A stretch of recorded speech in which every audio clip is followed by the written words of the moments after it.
Welcome to A Human Perspective, a podcast where I'll be sharing work and personal experiences and learnings. I will also chop it up with guests from time to time who will also share their own perspectives. I can't promise everything you hear on this podcast will always be right, but I can promise to always give you a human perspective. My name is Lola Oguntoken, and I'm your host. Let's go.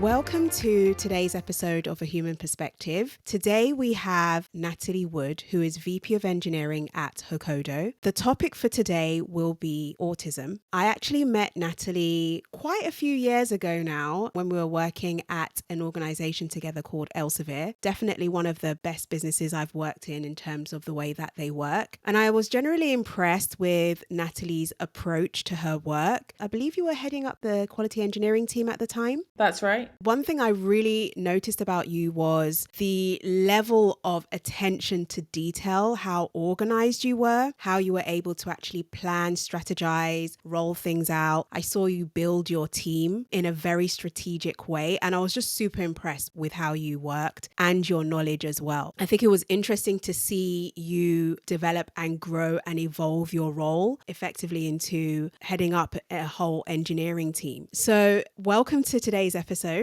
Thank you very much for having me, Lola. It's lovely to reconnect with you and see you again. And I'm really pleased to be here to talk about a topic that's very close to my heart and one that I think is very important to talk about. And I'm super happy to have you here. As you know, I reached out to you because you shared a post on LinkedIn, and on the post you shared two things. One was your late diagnosis of autism, and secondly, sharing information, just informing people on autism overall, the language spoken around it, and some recognizable traits and some traits that aren't necessarily recognizable, etc. But it was a very informative number of slides. And I thought, okay, I have to talk to you. I have to talk to you about this and get you on the show to share your knowledge and your experience with others. Before we get started, I think it would be good for people to get to know you a little bit. Can you tell us a little bit about yourself? Sure. I'm Natalie, as you said. I am currently working as VP of Engineering at Hokodo. My history in the workplace, it's fairly long, but to try to summarise it as best as I can, I started out working in technology around about 20 years ago now. I actually started more by accident than by design. My father found me a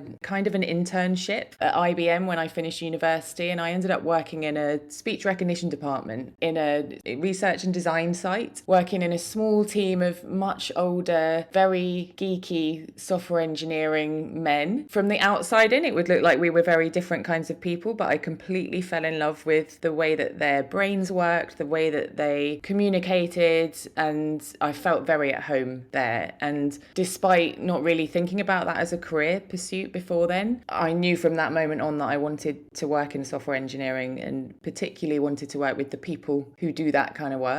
So I started out working more in a software testing function and then ended up moving more into management and leadership roles in that discipline. And then about 6 years ago, moved into more broader software engineering lead roles, to managing and leading teams, to currently looking after a whole department.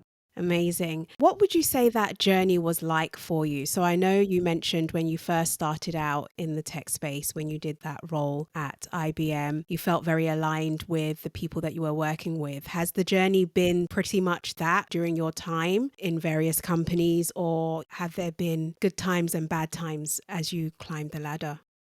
There have definitely been times where I've suffered from a bit of imposter syndrome, right? Because particularly when I moved into the more broader engineering leadership roles, my background is not as a developer and a coder. And I always have a period of winning people over, right, and showing them what I can do. And really my expertise lies more in around the people who do that job. That's the area I'm most passionate about and truly believe that I can bring something to teams that helps engineers do their best work. So it hasn't always been easy, but it's always felt like the right thing for me to do in terms of my skills and experience and where I feel like I can add the most value.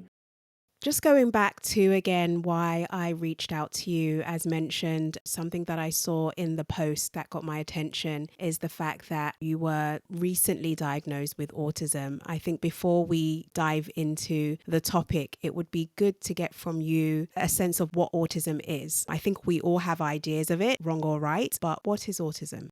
Autism is a really difficult thing to explain succinctly, right? Because there's so many different aspects of it, but effectively it's a different way of processing information. So it's a neurological variation that is different from neurotypical brains, and it comes with advantages and disadvantages. In fact, most of those disadvantages really just come from the fact that the society and the world is geared very much towards neurotypical ways of working and thinking. But effectively there are different areas that autistic people tend to have differences in. Things around communication styles, adhering to social norms, how we receive and how we process information, and things around executive function. And it's a spectrum. It's a huge spectrum. It's not a linear thing where people are less autistic or more autistic. There are lots of different aspects to being autistic. And every single autistic person will be different and have both different challenges and different strengths. I think sometimes people do feel, well, everyone's got some form of or some level of autism. Is it possible for everyone to have some kind of percentage, for us all to be on a scale, so to speak? Or are there definite qualifiers that make someone autistic? In my opinion, people are either autistic or not. I hear quite often people will say things like, well, everybody's a little bit autistic. And it's actually quite an invalidating thing to say to an autistic person, because there's very clear things that say we either struggle with or we have strengths in particular areas. And I think within that spectrum, if you are autistic, there are very varying degrees of things that you can do well and things that you will find hard. I struggle to believe that everybody has a little bit of autism in them. I think it's quite a clear-cut separation for me. And, you know, through my journey of particularly as a late diagnosed autistic person, when I've talked more openly with neurotypical people, it's clear to me that it's very difficult for them to understand some of the things that myself and other autistic people will tend to find hard, or things that we can do. You've mentioned that you've had a late diagnosis. What made you want to test? And I'm not sure whether you were specifically looking to test for autism in particular, but what made you decide, okay, I'm going to see someone to better understand why I approach things this way? What led to that? So if I tell you a little bit more about my personal journey, because we touched more on my professional journey, again, there's so much to say that it's hard to say it succinctly, but I started becoming fascinated about autism about 20 years or so ago through discovering parts about it through my linguistics degree. One of the topics that we covered was how autistic people tend to communicate differently. And I started researching it very deeply at that time, and I ended up being so passionate about it that I wrote my final year thesis all around how autism can affect communication.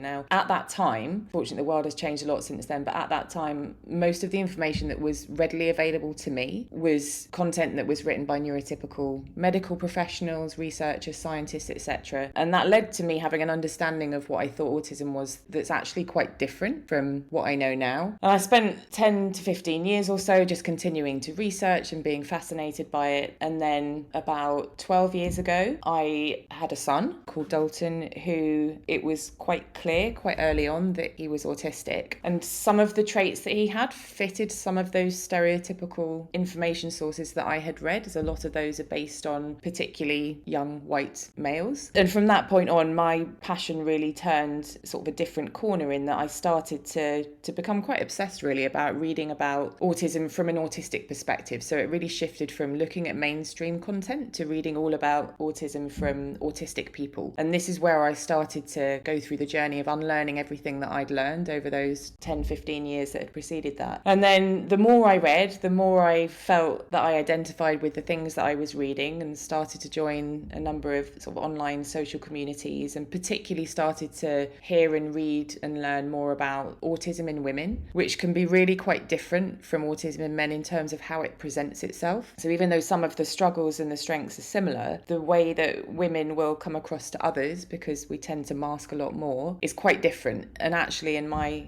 household and in my work, most of the autistic people that I know are men, and I'm quite different to some of those, right? So it didn't even occur to me that I might also be autistic at all. And the trigger point for that was about a year ago now. From one of those online communities, I ended up attending a conference that was really geared towards autistic women, met a number of other autistic women, and had this absolute euphoric light bulb moment, I guess, of thinking, aha, we are the same. I'm just like you. And it was quite a shock, if I'm honest. And it just suddenly hit me, the penny dropped. And that was the moment where everything really changed for me. So from that point of realization, I ended up feeling the need to get diagnosed, partly just to validate my own suspicions, and partly because I'd been talking about autism for so long as a neurotypical advocate. I needed something just to help other people understand that it was a real thing and I wasn't making it up. Again, a little bit of that imposter syndrome of, am I jumping on the bandwagon of it? And so I ended up going down a private route quite quickly after that. It felt necessary for me to get that validated quite soon. And that process was relatively quick. And within about 6 weeks, I had the diagnosis. Something that is quite interesting is the difference or the differences that there can be between men and women when it comes to autism. And I know not everyone's the same and different people will exhibit different things regardless of gender. But are you able to highlight why perhaps women either aren't being diagnosed or they're not aware of it initially? What are some of the differences there? So I think there's a couple of reasons, right? I think primarily most of the content that is available and most of the diagnostic criteria that was created for the assessments is based on research of mostly white boys. Okay. So a lot of people who don't fit that demographic have struggled to be recognised as autistic. The main element that I think is different with women is that we tend to mask a lot more. I mean, so much so that I didn't realise I was doing it, which is one of the things that came as a complete shock to me, is that I had no idea I was masking. I just knew that I found certain things difficult. Yeah. So we tend to be more aware of the need to conform to some of the societal norms, even though that's something that I've personally always found quite difficult. And there are certain things that tend to be particularly different in women. And I think this comes from sort of thinking more about how we're perceived. Is the facial expressions thing is something that a lot of women with late diagnosed, particularly autism, will talk about, in that the facial expressions will quite often be a mismatch to how we're feeling and a mismatch to the situation. And they can take other people by surprise and lead to a lot of misunderstandings and such. Yeah. And fundamentally, a lot of the things that we're experiencing are the same, but the way that we're trying to suppress them and mask them in public and with others it can be quite different. No, that makes sense. And I think we all do this regardless of gender, but I do feel there is this pressure for women to present themselves in a certain way in order to be perceived, even as women, full stop. And anything that kind of falls outside of that or deviates puts our womanhood in question. Hence the extra masking, regardless of what the personal scenario is. But yeah, that makes sense. And I know you mentioned that there are some negatives and positives when it comes to being autistic. What would you say some of the negatives are, whether that's in your personal or professional life? So a lot of the things that autistic people experience, I think, come with both good and bad side effects, right? There are some, I would say, that are just mostly bad or mostly good, but in the main, I'd say they come with both. So I think it would be useful for me to talk about some of the things that are particularly prevalent in my life, right? So when I think about the ways that it has affected me every day from birth, really, the biggest impact on me by far and away is burnout. I cannot remember a single time in my life where I've not been extraordinarily tired. Whenever anybody asks me how I am, the only way I know how to answer that is I'm really tired. Also because I only know how to answer very truthfully and are comfortable answering very truthfully. And over the years, I started to realise that people find that answer quite weary and draining because it's always the same. And so then I've learned to say things like, yes, good, thank you, I'm fine. And when I'm actually not feeling fine at all. So I'm always tired. And until the late diagnosis, I had absolutely no idea why I felt that way or that other people people did not feel that way. And actually, one of the things that I asked some of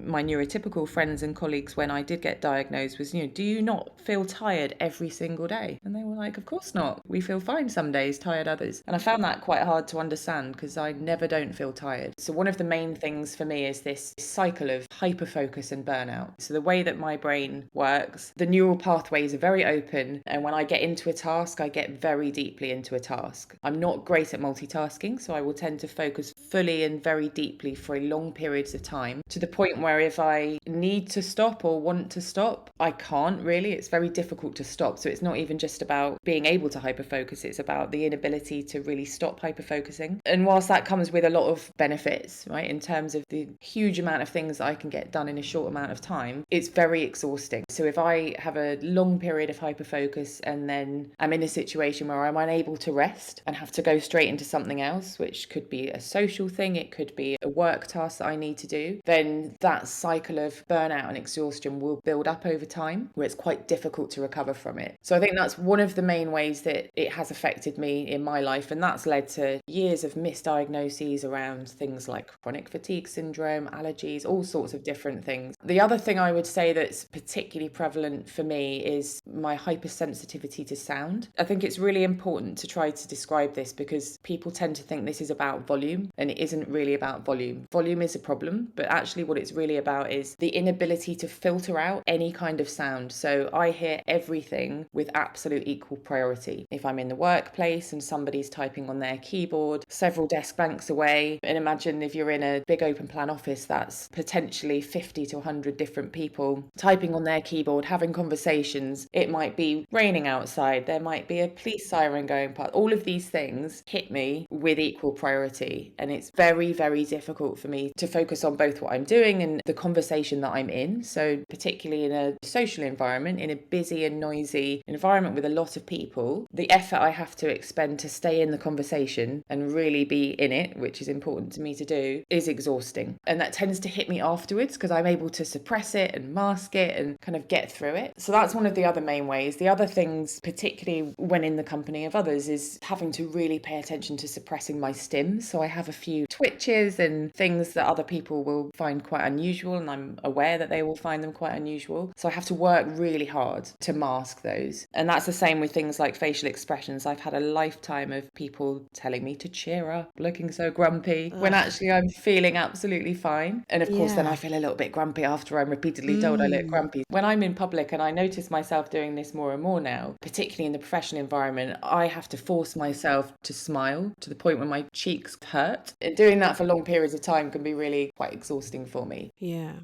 So other things that I find really hard, particularly in the workplace, I really struggle in quite highly political environments. I have an overwhelming need for truth and justice. I'm a very fact-based person. And when I'm working in situations where there's a lot of untruths or false narratives, those kind of things, I find it very, very, very difficult to reconcile that in my brain. It's been a struggle to the point where I've left jobs because of it. I'm very lucky and fortunate that I work in a place now where that's not the case, and it's very open, inclusive, truthful, honest, all of those things, but it hasn't always been the case, so that's been difficult to deal with. And so with all of those things, I think burnout is huge, but there's also sort of lifetime of feeling a little bit misunderstood, a little bit broken, a little bit confused about why I struggle with certain things when other people seem to find them quite easy. And ultimately all of those things can lead to people feeling quite depressed and quite anxious. I don't get a lot of sleep, I worry about things a lot, and yet when I'm working, particularly because of the role I do, I have to suck it all up, put on a brave face, be a rock to everybody, and it can be hard sometimes. Yeah, that sounds exhausting. It just sounds like a lot of work, even before you start to do standard work, and even just to be able to push through that work as well. Having to manage all these sides of yourself and then being conscious of how you're being perceived, that just really sounds exhausting. So, what would you say some of the positives are? So there are lots of positives as well, right? And one of the questions I've been asked since the diagnosis is, if you could wave a magic wand and take it all away tomorrow, would you do that? And the answer is a big fat hell no, because Good. there are so many things that I can do that I know that a lot of other people can't do because I'm autistic, not in spite of being autistic. And I can't imagine how it would feel to live without being able to do these things, right? And I actually feel quite sorry for other people who can't do some of the things that I can do. And the fact that I can do those things, I haven't really been able to give myself the credit and permission to celebrate those things until quite recently, because I didn't realize that not everybody could do those things. So if I talk about what some of those things are, one of the biggest myths and sort of misinformation around autism is a lack of empathy. It couldn't be more wrong in that most autistic people feel such a strong, deep sense of empathy that for some people, they can actually shut down because they're feeling it so deeply, and it can appear to be a lack of empathy when actually it's just a coping mechanism for how to deal with this extraordinary amount of empathy. Right. Again, that can be a difficult thing. So there's a lot of news items that I physically can't watch because it affects me too deeply. I can't think about my father dying because it affects me too deeply. But even my friends and colleagues, when they're talking about their situations, I find it so hard to not take on their pain and their grief. But from a positive aspect, what that also means is that I can very quickly and easily put myself in other people's situations. So particularly when it comes to things like managing teams, leading departments, driving change, organising events, so both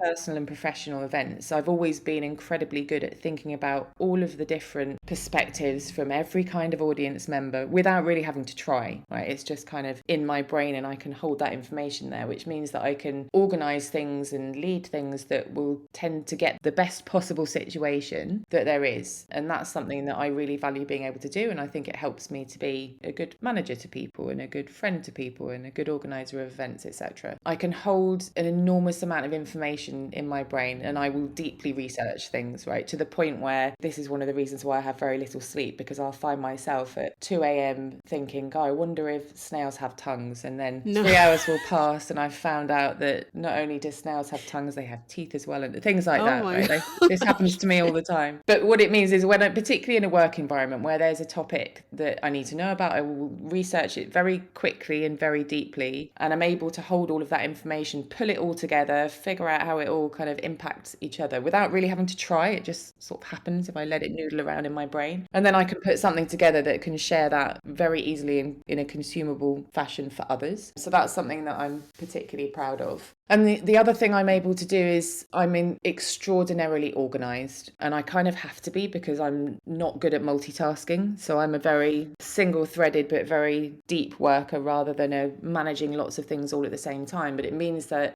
whether this is autism or just me, I don't know. But I've become incredibly organised, both with my own work and other people's work and what's going on for my son's school and all of the different things that I need to manage, which makes me very reliable, very consistent. People tend to enjoy working with me because I always get back to them, all of those that you would have experienced when we were working on recruitment together. Yeah, I've seen that exactly. And that's something that is not difficult for me, right? It's very Mm. natural for me to be highly organised. So I value those things. Yeah, no, I remember when we were working together, it was a breath of fresh air working with you. But I think even more importantly, it was so interesting seeing your team interact with you because you were so organized, because you had a plan and the plan made sense. Everyone was at ease. So regardless of what the workload was or anything like that, everyone genuinely enjoyed their jobs. They knew their purpose, they understood it, and it just meant that they could get on with things. It's probably one of the only times I've seen a team at ease, genuinely. What you maybe didn't fully realize was super important. Maybe you do it more for yourself because that's the way that you work. But the impact that it has on other people is so positive, and it genuinely does impact their experiences in their roles as well. So I think these are all very strong traits. You're amazing. Thank you. Really lovely to hear. And I think one additional thing I forgot to mention, which I think ties into what you just said there, is that Yeah. this need for truth, and although that comes with struggles at times, it also means that I'm incredibly open, honest, and transparent with my team. There's very little I can't or won't tell them. And so it means that people know that when I'm talking to them, there is no bullshit, there's no hidden intentions, there's nothing left unsaid. And that also helps people to feel at ease, right? Because they Yeah. don't have to worry about what is it that Natalie's not telling us about or what's happening, because there isn't anything. Right? Exactly. I will tell Yeah. it like it is. It might not always be easy to hear, but at least Yeah. you know where you stand. Yeah. Yeah. Absolutely. What are some of the things that we can do, non-autistic people can do at home or at work to accommodate autism? This is one where, because everybody is quite different that experiences things within the autistic spectrum, it's quite difficult to put together consistent policies or processes that will feel naturally inclusive and accommodating to everybody. So one of the most important things that people can do in their personal professional lives is to first of all just be aware that people have different ways of approaching situations and different ways of processing information. So learning about not just autism, ADHD, other neurological differences. So just to start to be aware of some of the ways that people can experience things and what you might see when you're interacting with them. But it's quite difficult because a lot of people who are autistic or have other neurodivergent brain types will not always necessarily know themselves that they are, and therefore they may not be able to come forward and tell you quite comfortably, this is something that I find difficult, or this would be an accommodation that would help. So I think as managers, leaders, friends, peers, what's really important to do is to keep asking that question. You have a think about the ways that your processes fit together at work, the ways that you approach social situations with people, again, professional or non, and just think about how could we make that more accommodating, or how can I open the floor to allow people to feel comfortable to say what they need, because people won't say what they need if they feel like they're not in a safe space to do so. So just having these kind of conversations and talking about these kind of things in the workplace particularly will start to open some doors for people. But particularly it's about asking, right? I love it when people say to me, what would work best for you? Or does this process work for you? How could we change it that would make you feel more accommodated? And you can do that quite easily across entire organizations. You can create ways of asking for feedback and saying, hey, what are the things right now that aren't working for you well? What changes would you like to make? And it's things that people don't tend to do unless somebody escalates it forward. And that really puts the onus on the people who are different to do that. We've already got an awful lot of other stuff that we're trying to deal with at the same time, and it shouldn't be that way. It should be a more of a two-way conversation, I feel. I guess to highlight those who perhaps are living a life undiagnosed. As organizations or as employers and as family members, where there is no diagnosis for now, but we do feel, we need to give this person a bit of grace because they've got this quirk, or there's this thing that they do in order to process a task that they need to do, or they work in this way, i.e. you need to give explicit information in order for them to get the task done, and they will do it. But what do we need to do or change in our mindset or approach to ensure that regardless of us knowing a diagnosis or not, people are being catered to? Because I think when someone is not diagnosed, we don't necessarily ask the question, what do you need? How do we accommodate you? I feel like there needs to be just a general rehaul as to how we see each other full stop to ensure that everybody is accommodated regardless of any known differences. It's a meaty topic and a very difficult one to solve quickly, right? And I think the only way to really make the kind of steps in that direction that we really need to make is to keep talking about it, and to give all of the different types of people, whether it be a neurological variation or a physical difference or whatever it is that people are experiencing, to just keep amplifying those voices, right? To get, like you're doing now, giving people a platform to talk about it and to normalize it. I think that's the thing that's really important to do. It shouldn't be a stigmatized and difficult topic to discuss. And I know from my personal experience that when I first started to share with people that I was autistic, I had a whole range of reactions to it. And some of those were very positive, some of those were very negative. And you could see that even though people were trying to respond in the most correct way, there were a lot of reactions that I found quite offensive, and I found quite insulting and quite belittling and patronizing and those kind of things, where it shouldn't feel that way. And I think whilst that's the case, people will struggle to talk about it openly. I'm still learning that it's easier for me to talk about what I need rather than the fact that I'm autistic, because that just comes with this immediate stigma. So I think the awareness is so important, but it doesn't stop there. The awareness is the first part, and I don't think you can have acceptance without having awareness first. But the acceptance and the willingness to think about all types of different people and the experiences they have and be accommodating, it's something that you have to really practice thinking about all the time, because your natural way of being will be to, assume that everybody thinks the same way that you do, and to naturally gravitate towards other people that are like yourself. We all do that, right? I naturally gravitate towards other autistic people particularly, and have done my whole life without even knowing that that's what I was doing. everybody else just thought they were the oddballs and the weirdos at school and at workplaces. But I found them really interesting, and I found them really funny, and I found that we just got each other. So I think really all we can do is just keep learning, and just keep learning from the people who are experiencing that, rather than from medical professionals and scientists and researchers who haven't actually experienced it for themselves.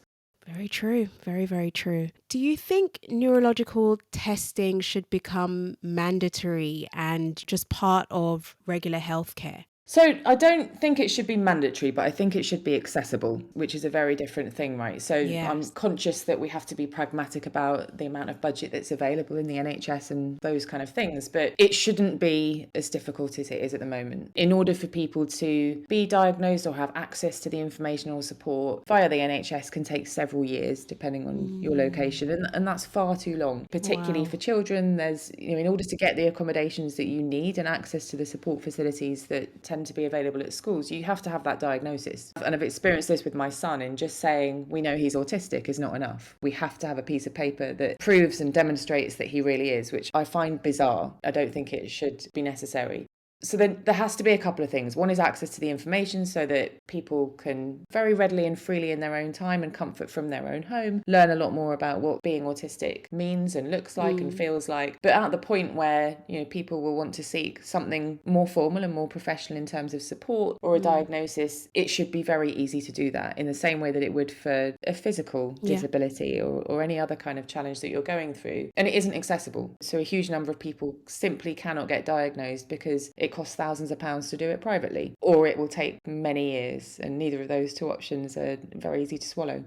Yeah, I mean, even when I think of it off the top of my head, if I did want to see someone, I don't even know where I would go. The fact that I can't think straight away of where I would go is a problem. That makes sense, I think, around access being really the most important thing. I completely agree with you. I don't think that in order to accommodate people and the way that they work and the way that they work best, there always necessarily needs to be some kind of certification. So on that as well, how important is it to even know? So I think this is a great question that has quite a few different angles to it. So I want to explore some of those. So there's two different parts, I think, for being neurologically different, right? And one is the moment that you realise, and one is the moment that you choose to get diagnosed, if that's the route that you go down. The diagnosis piece, it will be very different for different people, whether that's something that they need to do. I think particularly for children, to get access to certain support that they may need and accommodation for things like exams and school trips and those kind of things, it is critical, unfortunately, to have that diagnosis. So I think you have to put a lot of thought into, why do I feel that I need that diagnosis? In adult life, access to things, there are still some accommodations that you can get with a diagnosis, but not so many. The real accommodations come with the realisation part. And one of the two things is a deliberate conscious choice, and one of them is almost like an accident. The realisation part is often I had no idea kind of moment. And then there's a conscious choice about, well, do I feel like I need to get this formal certification now that I know what I know? In terms of, do we need to know? Do we benefit from knowing? I think for me, the answer is an overwhelming yes, from all of the things that I've seen and the things I've experienced myself from particularly late diagnosed people. My focus has mostly been learning from late diagnosed women. We've experienced a lifetime of feeling confusingly broken, not really understanding why we're so tired all of the time, not understanding why we find certain things difficult. And that leads to a lot of anxiety and depression and confusion and little sleep and all of those things that I've talked about before. And if I had known when I was a child, I think I would have had a very different life. Now, whether that would have been a better one, it is impossible to say, but I certainly wouldn't have spent so long feeling broken and quite alone, actually. So it's not just about feeling broken, it's about feeling like no one else in the world really truly understands what you're going through. So I would much prefer to have known. However, the interesting thing about that is that at the time when I was growing up, which was in the 80s, there was such a heavy stigma around being autistic that I often wonder, would that have actually made my life a lot more difficult as a child and a student growing up in my teens and such? Would that have caused me to be ostracized? And I don't know. I fear it would. So in some ways, given how little society knew at that time, I think it would have been a lot harder. And I think the world's moved on a lot, which is amazing. Right? Yeah. It's great to see the progress that we've made. And I think we can talk about it without so much of that stigma now. But in the main, from the way the world is right now, I think it's critical to know, because it's really difficult to proactively think about the accommodations that you may need without really understanding your situation and also knowing that you're not alone. So once you have that realization, my affinity with other people in these online groups, of which I've never met these people, but you feel this incredible connection and bond with people who truly understand what you're going through. You learn from them, you share, teach them various things, and it's lovely to feel like you've kind of found your people. And if you don't know, then it's quite difficult for you to know where to find those people. So before we spoke, I decided to try and do a little bit of research when looking into diagnosis such as autism, ADHD. I sometimes felt uncomfortable with some of the language being used. So for instance, things like symptoms, disorder, they all just feel very negative. I don't know, am I being overly sensitive, or is it right to perceive the difference in this way, to use such language? Yeah, you're not being oversensitive at all. I think the language that's used around autism and other neurological variations, particularly in the diagnostic criteria and the medical research and scientific articles, is really damaging the autistic community. Hugely damaging. And it's the main thing that feeds into the stigmas and the fact that people will find it very difficult to talk about, and the stereotypes, etc. It's referred to in those diagnostic manuals as a disorder and a condition. Yeah. And a syndrome and things that are incredibly negative, when in reality it is quite simply a different way of processing information that has good and bad side effects, right? It's as simple as that. And as we talked about before, that comes with lots of strengths and lots of challenges and such, but the language is really damaging, and it's quite difficult for the autistic community to do anything about that. So there's various parts of it that are hard. The disorder condition kind of language is very damaging to hear. There's things around the use of functioning terms. So high functioning, low functioning is quite damaging as well to the autistic community, because it sort of minimizes people. And actually, it's more about the perception than what people's struggles actually are. So people will often talk about high functioning individuals because they're a little bit more neurotypical in how they're being perceived. And actually, that's not necessarily the case. It's about how well you're able to mask your situation and how well you can suppress, etc. And then people refer to low functioning people, which is quite a divisive thing to do. And it lends weight to these stereotypes and the stigma around people who just wouldn't be able to function in life, when actually it is difficult to function in a neurotypical world, but it shouldn't be that way. There are issues with terms like Asperger's, which is something that came as a real shock to me when doing my deep research, only a few years ago, in fact, around links with Nazi times, euthanasia, effectively. And so it's a term that is quite triggering for a lot of autistic people. And yet there are lots of people who use that term. And to be clear, if people want to use that term about themselves, that's absolutely fine and valid. And people should be able to refer to themselves and what they experience however they want. But there are certain things where when you look into them, it's quite shocking, actually, where some of these terms have come from. The question is often then, well, how should we talk about this? And it's really simple.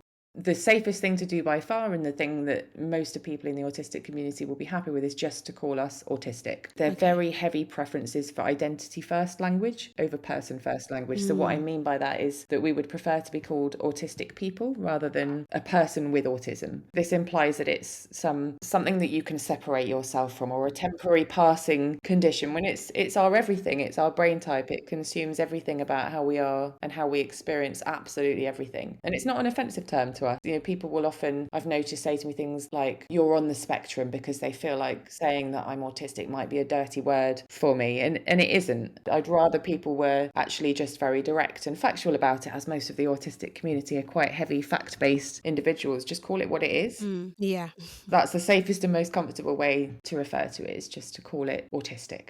And what do non-autistic people need to know or be aware of when interacting with anyone who is autistic?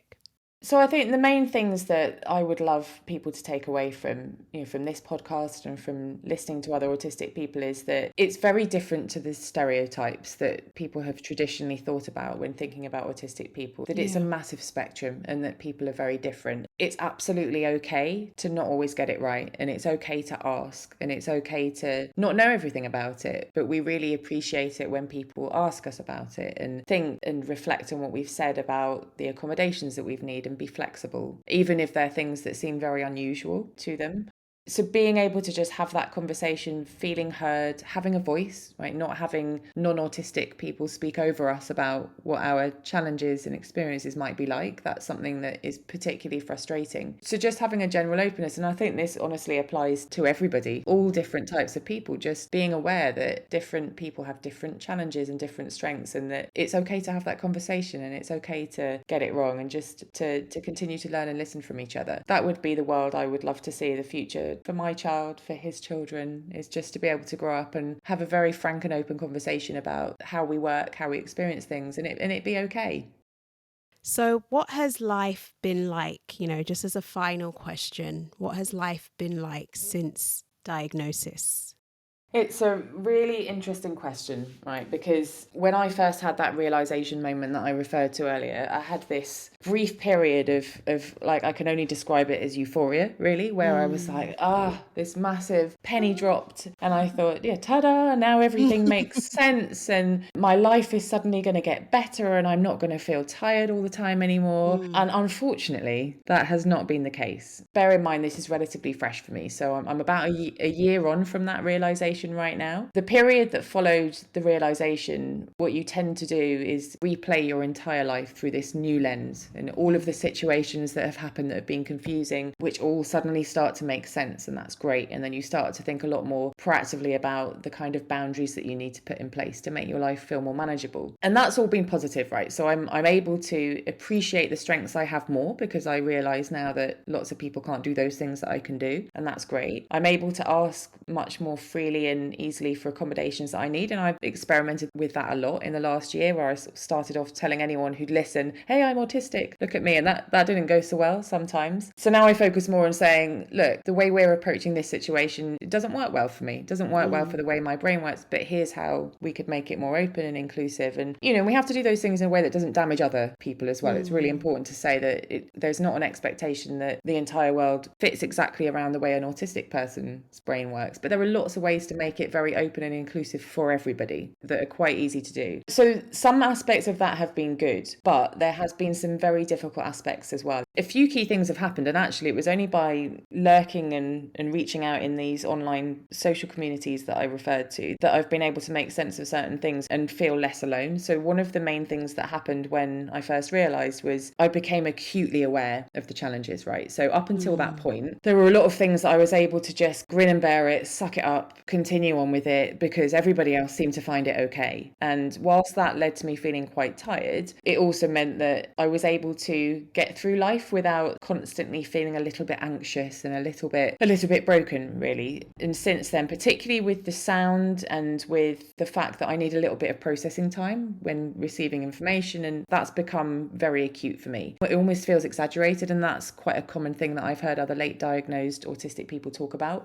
So the realization of those things, that's been hard. And then the other thing is that I've become a lot more aware of the things I used to mask. So things like my stims and my facial expressions, right? I am so acutely aware now of how miserable I look all of the time that it's like just constantly on my mind. It's interesting, particularly on virtual meetings as well with cameras on. I am so conscious of how miserable I look. And people often call it out in meetings, by the way. This happens to me all the time, where This they're is like, so oh, inappropriate. What the Natalie looks hell? Natalie looks really Oh, miserable today.